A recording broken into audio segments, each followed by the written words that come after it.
જય માતાજી, જય શ્રી કૃષ્ણ. કેમ છો બધાય? એનું ઢોકળું બરાબર જ કે બરાબર.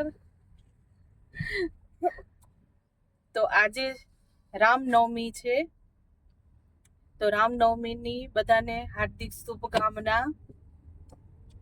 તો અમે જઈ રહ્યા છીએ આજે રામ મંદિરે દેસલ પર દર્શન કરવા રામના. હાલો બધાય અમાર જોડે. કોણ કોણ ગયું તું કેજો. રામ મંદિરે મેળો લાગેલો ને ત્યાં. હે મેળો ફરશો? હાલો.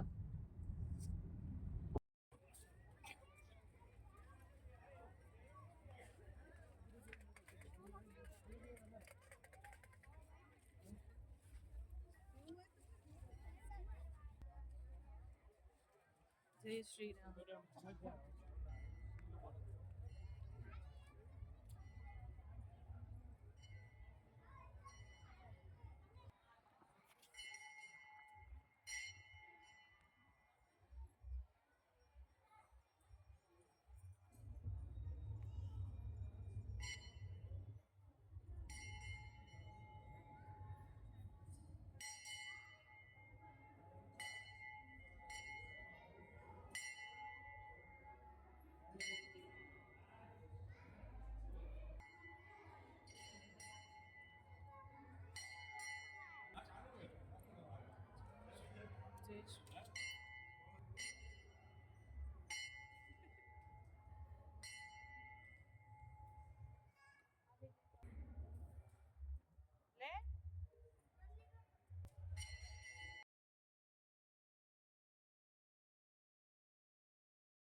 આ શું ને ખાવું હોય?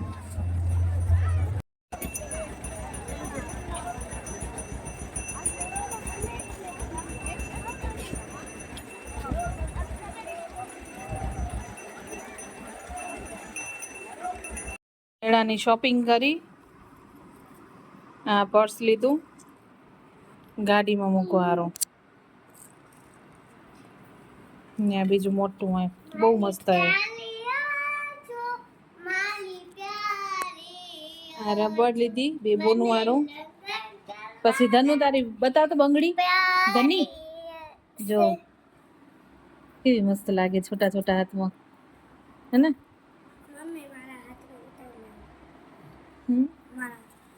બોરી है बेटा.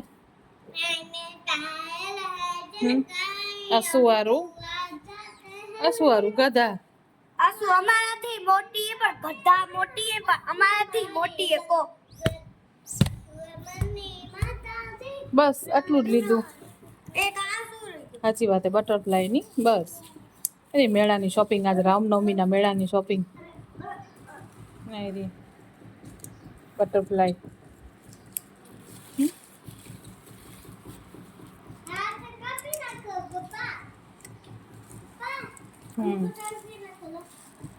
ફરી આવ્યો. ગરમી કેવી હતી સાહેબ? હાચે આ લીધું હતું 2 ચાકા ને આ ગરમી બહુ હતી. ગરમીમાં પબ્લિક કેટલું હતું ને, ભીડ ભીડ ભીડ. તોય બધા જાય ને મેળાના શોખીન. શકલ ફરી જાય તોય તો મજા આવી ગઈ. મેળામાં ભગવાનના દર્શન કરી આવ્યા મસ્ત, એકદમ શાંતિથી દર્શન થયા. મજા આવી ગઈ. હવે ઉઈ જઈ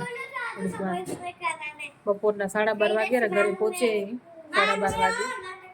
સવારે 9 વાગે ગયા તો 12:30 વાગે આવી ગયા. આ સુઈ બેને ફર્યા.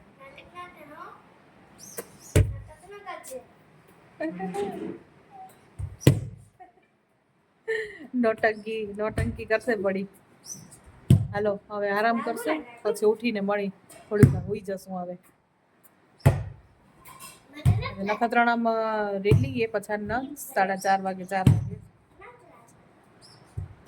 હવે થોડીક વાર આરામ કરશું, ઉઠીને મળી પછી મળી. રામનવમી એ રામાયણ ચાલુ છે. રામાયણ જોવાય. રામ આવી ગયા ઘરે, અયોધ્યા પાછા આયા, વનવાસ માંથી આયા. આજે તો જન્મ થયો હોય પણ ટીવી માંથી વનવાસ માંથી આયા ઘરે પાછા. રામાયણ જોવાય.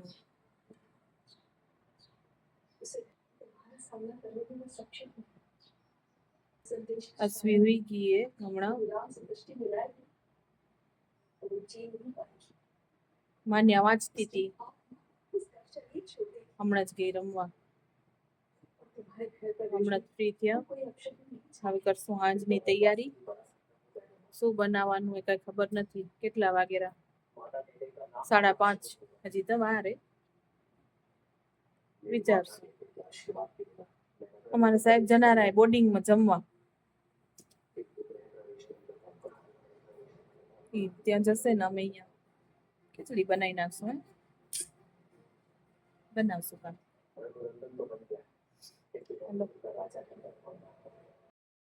તો આજે રાતના 10:00 તો આ બ્લોગ અહીં જ એન્ડ કરી. અને ગઈકાલે અમે ગયા હતા શું કહેવાય રામ મંદિરે. પછી કાલ બ્લોગ શું રહેવા વંચાવતું, મહેમાન આવી ગયા એટલે બ્લોગ અપલોડ કરવાનો રહી ગયો હતો, એટલે કાલે થયું નથી. અને પછી રાતના બનાવ્યા હતા પૌવા જમવામાં. અમે તો જમી લીધું હતું, સાહેબ નહોતા, એ ગયા હતા બોર્ડિંગમાં, જમવાનું હતું ત્યાં. અને આજે બ્લોગ શૂટ નથી કર્યો એટલે એન્ડ મેં કીધું ચાલુ હતો બ્લોગ એટલે એન્ડ કરવા માટે મેં કીધું હવે બ્લોગને એન્ડ કરી દઈ. હમણાં માન્યાને વંચાવતી હતી, એનું પૂરું થયું અને હવે હોવાની તૈયારી એ હોઈ જશે. સવારે વહેલું ઉઠું. હે માનું કહી દે ગુડ નાઇટ. સુવાની તૈયારી. હાલો કાલે મળીએ નવા બ્લોગ સાથે જલ્દીથી. ત્યાં સુધી આ બ્લોગ જુઓ, લાઈક કરો, શેર કરો, કમેન્ટ કરો. અમને ખબર પડે કે તમને વિડીયો કેવા લાગેલા જરૂરથી. અને મળીએ પછી. ત્યાં સુધી જય માતાજી.